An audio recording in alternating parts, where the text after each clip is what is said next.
मैंने बहुत प्यार किया उसको। मैंने उसकी बहुत इज़्ज़त की, उसकी बहुत कदर की मैंने। मैंने उसकी खातिर मेरी ज़िंदगी के कई साल यूँ ही बर्बाद कर दिए।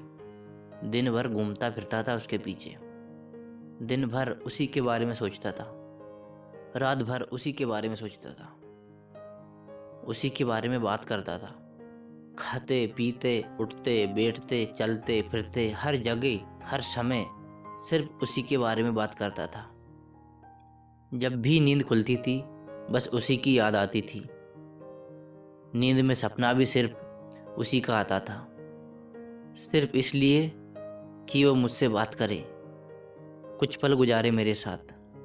मैं ऐसा दीवाना हो गया था उसके पीछे कि मेरे इस अनमोल जीवन के उद्देश्य को ही भुला दिया था। मैं ऐसा क्यों कर रहा था? मैं इस तरह से क्यों जी रहा था? क्या गलती थी मेरी? यही कि मैं उसको चाहता था, उससे प्यार करता था। मैंने तो सोच लिया था कि अब बस यही मेरी दुनिया है, यही मेरा पास्ट, प्रेजेंट और फ्यूचर है। क्या मैं ये सही कर रहा था? क्या मेरा रास्ता सही था? मुझे कई दोस्तों ने भी कहा, मत कर तू ऐसा, एक दिन पछताएगा। लेकिन मैंने किसी की नहीं सुनी, क्योंकि मेरे हिसाब से मैं सब कुछ सही कर रहा था। मेरी नज़र में मैं बिल्कुल सही था। मैंने उसको सब कुछ मान लिया था। उसको थोड़ी भी तकलीफ नहीं होने दी, जरा भी गम नहीं आने दिया उसकी लाइफ में।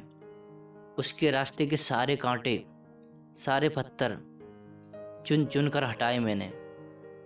उसकी हर बात को माना मैंने।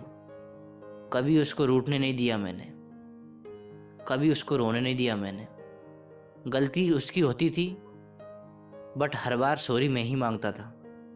मेरे पास सब कुछ नहीं होने पर भी सब कुछ दिया मैंने। हर समय, हर मौसम में, हर जगह खुश रखा मैंने उसको।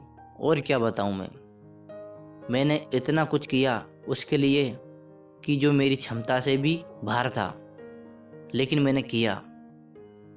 और आज वो छोड़कर चली गई मुझे। बट छोड़कर जाने से मुझे इतना दुख नहीं हुआ जितना दुख इस बात से हुआ कि वो जाते समय ये बोल कर गई कि तुमने किया ही क्या है मेरे लिए। कसम से इसी पल मेरा मरने का मन कर रहा था। लेकिन मैं वो कायर नहीं जो मर जाऊं। मैं वो शेर हूं जो इससे भी ज़्यादा दर्द सहन कर जाऊं। फिर मैं शांति से कुछ पल बैठा और चिंतन किया, अपने आप का विश्लेषण किया। क्या मैं इस 2 कौड़ी के इंसान के पीछे घूम रहा था? क्या मैं इस इमोशनलेस इंसान के पीछे अपनी ज़िंदगी बर्बाद कर रहा था? मुझे क्या पता था ये भविष्य में मुझे खुशी कम और दुख ज़्यादा देने वाली है। उसके लिए मैंने माँ बाप, भाई बहन किसी की नहीं सुनी। कभी घर वालों को जरा भी टाइम नहीं दिया, कभी उनकी खुशी में शामिल भी नहीं हुआ। लेकिन मैं आज सब कुछ समझ चुका हूँ। मैं आज सब कुछ जान चुका हूँ।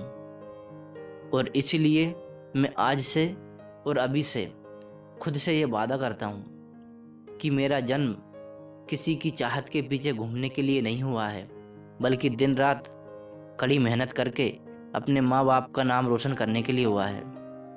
मैं अब रातों में किसी के मैसेज के इंतज़ार के लिए नहीं जागूंगा, बल्कि रात भर मेरी सफलता की तरफ जाने वाले हर काम के लिए मेहनत करूंगा। मैं सुबह उठते ही किसी की याद नहीं करूंगा, बल्कि ये चेक करूंगा कि आज कितनी मेहनत करना है मुझे। मैं कई दिनों तक घर वालों से इसलिए दूर नहीं रहूंगा कि मुझे किसी से प्यार है, बल्कि घर वालों से दूर रहकर मेरी मंजिल, मेरे सपनों के लिए दिन रात मेहनत करूंगा। मैं अपने दोस्तों से देवदास की कहानियाँ सुनने के लिए नहीं मिलूंगा, बल्कि दोस्तों से मिलकर अपने सपनों की बात करूंगा। मेरी मंजिल को पाने के लिए किस तरह से मेहनत करना है ये बात करूंगा। मैं सप्ताह भर बाद इसलिए खुश नहीं होऊंगा कि किसी का मैसेज आया है बहुत दिन इंतजार करने के बाद, बल्कि सप्ताह भर कड़ी मेहनत करके अपने प्रोजेक्ट के पूरे होने की खुशी मनाऊंगा। मैं जितनी मेहनत से किसी के प्यार को पाने में लगा सकता हूँ, उससे दुगनी मेहनत अपनी मंजिल, अपनी सफलता को पाने में लगाऊंगा। मैंने कितने साल यूं ही बर्बाद कर दिए, उसका अफसोस नहीं करके कुछ ही समय में कड़ी मेहनत करके सक्सेसफुल बनकर दिखाऊंगा। अब मुझे किसी के लिए नहीं बल्कि खुद के लिए जीना है। लोग कहते हैं इंसान ठोकर खाकर संभलता है। मुझे ऐसी ठोकर लगी कि अब सफलता की लत लग गई। अब मैं खुद तो मोटिवेट रहूंगा ही, औरों को भी मोटिवेट करूंगा और मेरे माँ बाप का नाम एक दिन जरूर रोशन करूंगा। उनको एक दिन जरूर गर्व फील करवाऊंगा। I promise. Thank you so much.